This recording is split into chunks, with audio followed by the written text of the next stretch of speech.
Alright, this is one of those interesting ones with a fan that cycles. And to let you see how extreme the difference is, let's take a look here. Let's look at the suction line temperature coming out of the evaporator. Right now it's 53 degrees. It went down to 98 PSI for you guys who like to look at PSI. Watch the superheat. I mean the subcooling over here. The superheat will change a little bit, but watch that subcooling. The compressor is running.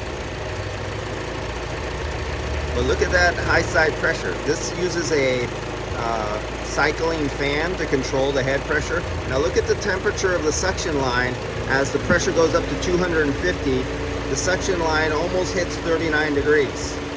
But now it has a fan on. The fan's on, cooling the condenser. So this particular vehicle, normal for it, the high side comes down below 100 PSI and goes over 250 PSI. And that's how they have the switch sit up on this. So this is normal. And look at this, look at the superheat. I mean the subcooling. Watch that subcooling.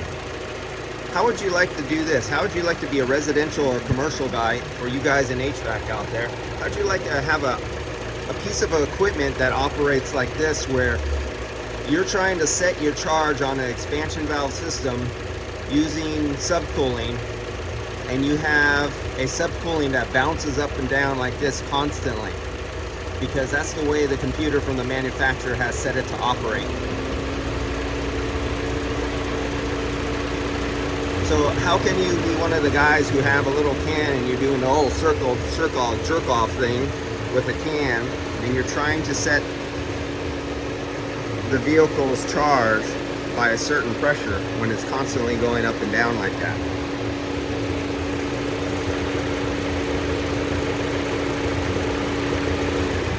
And on this one too, I came out, I just ran out of another tank and I had to switch over to another tank.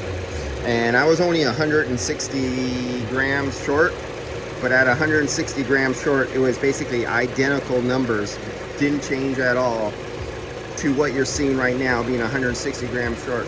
So if you have one of those AC Pro things with the little digital gauge and it tells you, it knows when the system is full, it would have came and told you it was full long before it was full. All right, guys. That is all I wanted to show you. And well, let's take a look at the supply air coming out of the dash. This is what it does through 250 PSI to 95 PSI. Take a look at that discharge air temperature out of the dash. Only varies about 3 degrees.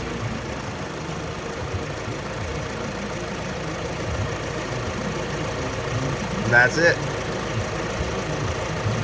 So it's constantly doing this little wave up and down all the time within about a 3-degree motion. Alright guys, I just thought that was a good example of an extreme high side pressure and an extreme low side pressure due to the fact that this fan cycles on a switch at such wide parameters. Now how can you compare this vehicle, say, to this vehicle? There is no comparison. They don't even come close to the way they operate. Or this vehicle operates totally different than this vehicle. This is why these guys who are trying, I have guys ask me, what is an average pressure? There is no average pressure. What is the average superheat? There is no average superheat. What is the average subcooling? There is no average subcooling. It's specific to every year, make, model vehicle that is on the market by the company that designed the HVAC system for that particular vehicle. So stop trying to go by rules of thumbs or some sort of average. Don't do it. That's all I gotta say. All right.